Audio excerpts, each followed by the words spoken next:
Hello and welcome to this UTMC tutorial. Let's take you through the registration process. To start, go to your email account and log in. Once you've logged in, look for an email titled UTMC Registration Request from the following email address. When you open this email, you will see a generated message from your authorization manager that invited you to join the case management system.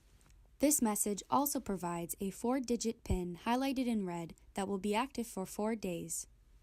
Copy this PIN and click the link titled Registration Screen to take you to the last step of the registration process. Paste that PIN in the PIN input field and choose a username you will remember. Your username should have a minimum of 6 characters, a maximum of 24 characters, no spaces, and have no special characters other than a period, hyphen, or underscore.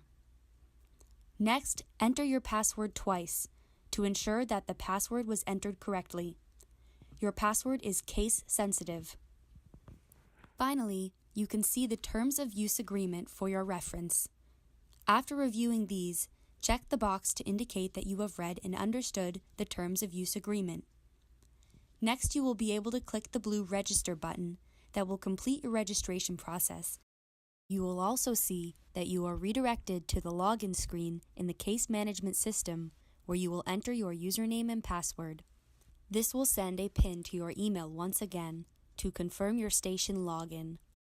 To find this PIN, go to your email account again and look for an email titled UTMC Unknown Station Login. Copy the PIN highlighted in red and paste it back into the PIN field on the same login page. This PIN will be active for 10 minutes and provides an extra layer of security for your account.